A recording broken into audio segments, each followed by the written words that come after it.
دعا مانگنا بہت بڑی سعادت ہے۔ قرآن و حدیث میں جگہ جگہ دعا مانگنے کی ترغیب دلائی گئی ہے۔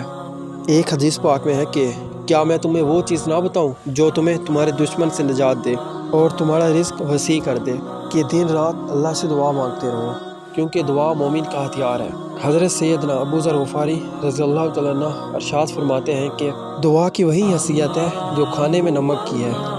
رحمت دو عالم صلی اللہ علیہ وآلہ وسلم ارشاد فرماتے ہیں کہ جو مسلمان ایسی دعا کرے جس میں گناہ اور قطع رہنے کی کوئی بات شامل نہ ہو تو اللہ تعالیٰ 3 چیزوں میں سے کوئی ایک چیز ضرور عطا فرماتا ہے۔ نمبر 1، جہاں اس کی دعا کا نتیجہ جلدی اس دنیا میں ظاہر ہو جاتا ہے۔ نمبر 2، اللہ تعالیٰ کوئی مصیبت اس بندے سے دور کر دیتا ہے۔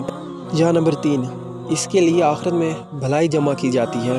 ایک اور روایت میں ہے کہ جب بندہ اپنی دعاؤں کا ثواب دیکھے گا آخرت میں جو اس کی قبول نہ ہوئی ہوں گی تو تمنا کرے گا کاش میری دنیا میں کوئی دعا قبول نہ ہوئی ہوتی۔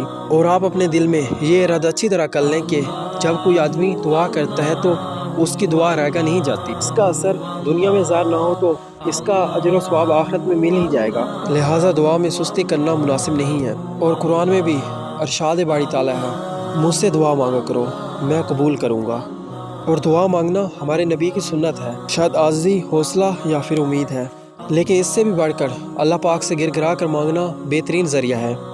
اور اس میں بھی کوئی شک نہیں کہ دعا غیر مرئی قوت ہے۔ اگر اللہ تعالیٰ آپ کی دعائیں قبول کر رہا ہے تو سمجھ جاؤ اللہ پاک آپ کو نواز رہا ہے، اور اس کے برعکس اگر تمہاری دعائیں قبول نہیں ہو رہی تو اللہ پاک تمہارا امتحان اور صبر بڑھا رہا ہے۔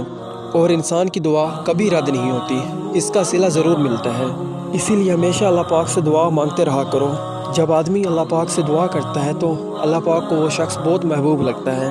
اور سنا ہے کہ دعا دستک کی طرح ہوتی ہے، اس کے دروازے کبھی بند نہیں ہوتے۔ اور واقعی ہے، اگر آدمی خلوص نیت سے اللہ پاک سے جو دعا مانگے اللہ پاک ضرور پوری کر دیتا ہے۔